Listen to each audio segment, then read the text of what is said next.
We have a massive New York Rangers update to go over today as we get a shocking update on Adam Fox, and this will have a major impact on the Rangers making this year's Stanley Cup playoffs. We also have a subsequent move that the Rangers made to go over. We're going to break it all down in this episode of Rangers Digest, but before we do that, a quick reminder to hit that subscribe button. About 68% of you who watch these videos are not subscribed to the channel, so if you want to stay up to date with everything that's happening with the New York Rangers, whether it be trade rumors, trade reports, practice reports, and obviously, like this one, injury updates, it's free. Be sure to hit that subscribe button. Well, we got the worst news possible. Well, I wouldn't say the worst news possible. It's the second worst news possible because he's not going on LTIR, excuse me, but Adam Fox is officially being placed on IR after that scary collision that he took last night. It wasn't really scary, but it was very awkward, and he has officially been placed on IR. And you know, when you look at that at face value, that means he only has to miss 3 games. So maybe he's coming back soon.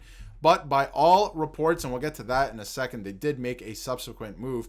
From Molly Walker, Adam Fox is going on IR with an upper body injury. He'll be out a little bit, but the team is confident he'll be back with them for the stretch run of the season. There's a lot of people reporting on this. Vince Mercogliano has different wording for this, though. And again, am I going to read into this? I'll read into this. There's other things I won't read into, and we've talked about that in other videos, but I'm going to read into this. Adam Fox is going on IR per source. Sounds like there's belief he'll return before the season ends. Before the season ends. Now, to me, those two tweets kind of say the same thing, right? Obviously, going on IR, and they're confident that he'll be back for the stretch run. And before the season ends, they need Adam Fox, right? And I mean, we've been talking about it recently. He's a little bit easy to play against, at least defensively, but he's one of the best defensive players in the league, the best defenseman in the league, I should say, at least offensively. If you look at the advanced analytics, I mean, this is insane. This is an insane chart. He's one of the best in the league, and he has been for a while. Is he the Adam Fox of old? No, and not too many Rangers are playing well this season, but he's still an elite player in this league. And at times, yes, on this channel, I have been critical of him, but he's a big part of this team, and he's a big part of this team offensively. So, you know, missing Adam Fox, this is a really bad thing for the New York Rangers, especially for an extended period of time, which it's sounding like it will be at this point. And, you know, starting this Friday, the Rangers play 13 games in 23 days, and they'll likely do this without Adam Fox. They probably would need Adam Fox. Not only all this stuff about him offensively, and yes, he is lacking defensively a bit at times, he plays a lot of minutes in a game. So who's going to take those minutes away from him? Maybe Will Borgen. He has been pretty good and responsible, but it's going to be very interesting to see how this all plays out. Again, the wording in these tweets is different, right? Like, sounds like there's belief he'll return before the season ends. And Molly Walker is saying that they think that he is going to obviously return for the stretch run. They need this guy in the lineup, and if they have any hope of making the playoffs, they have to start winning games consecutively. And now, like the next game, the game after that, they have to win games. So to do that without Adam Fox, who is honestly a leader on this team, right? He's been here for a while already at this point. It's going to be very difficult. And they obviously made a move in lieu of this injury update. And that is Matthew Robertson has been recalled. He was just sent back down, I think, yesterday or the day before. Because obviously, if you can remember, during the Four Nations face-off, when some of Team USA had not returned to the Rangers yet, the NHL allowed some teams to call up some players to fill in spots in practice as teams returned to practice. So Matthew Robertson was one of those players who was called up. He was sent back down. Now he's called back up to join the team, so he will be playing. I would imagine that he's not going to fill in Adam Fox's spot. Again, I don't know who's going to. They're going to have to completely, it seems like, rejig the lineup a bit. Maybe Braden Schneider moves up a little bit. We will see what they end up doing, what Peter Laviolette has in store for the lineup. But again, Adam Fox, the advanced analytics speak for themselves.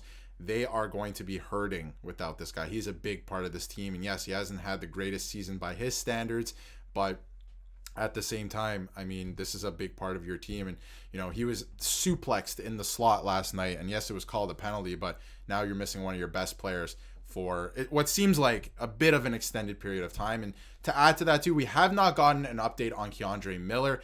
He did leave the game at one point yesterday. It was a non-contact injury, which I think sometimes in sports are the absolute worst. So it's looking like it was maybe a non-contact injury. We don't have an update on that.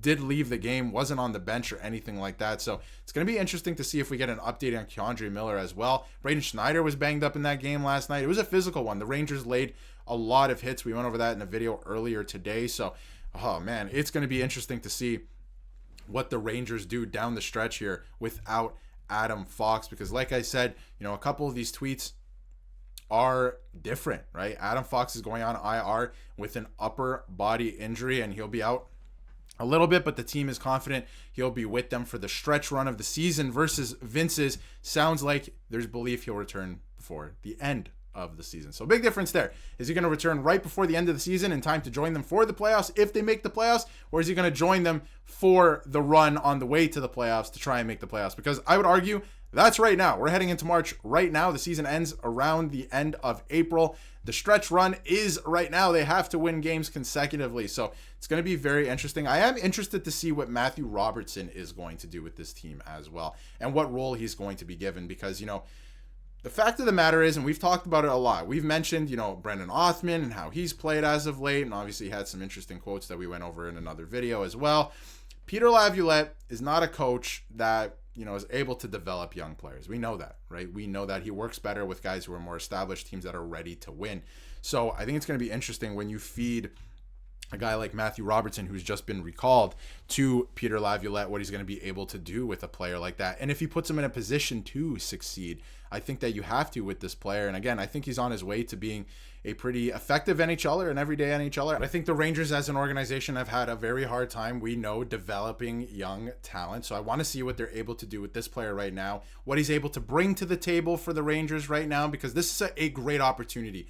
One thing I will say about this is last year, right, the Rangers were in a much different position last year. They were kind of cruising, right? They won the President's Trophy.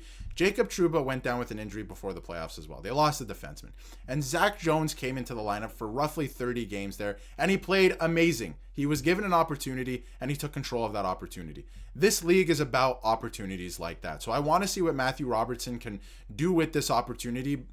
Granted, they put him in a position to succeed. I hope Laviolette sees that, yes, this is a young player. Like, let's not feed him to the Sharks right away, right? Let's take care of this guy, and let's continue to develop these players properly. But obviously, he's going to have to play a big role for this team down the stretch run right now. So I am interested to see if he's able to take a hold of this opportunity that he has in front of him, like Zach Jones did last year, in the absence of the captain at the time, Jacob Trouba, because this is another big absence. This is Adam Fox. I mean, this team needs this player down the stretch run, and it looks like he's going to be out for a little bit. Now, it's not going to be a significant amount of time, right? I keep making it sound like that. It is, to a degree, right? He's going to miss like a week or two, but the way that the language is too, that, we've been discussing in these tweets, maybe it is closer to the end of the season. We don't know. He's not on LTIR, right? But obviously put on IR for the time being. Maybe they'll reevaluate him next week, see where he's at in terms of if he's healing, what he's looking like, how he's feeling. So I think that's going to be a big part of it as well, to see if he is out longer than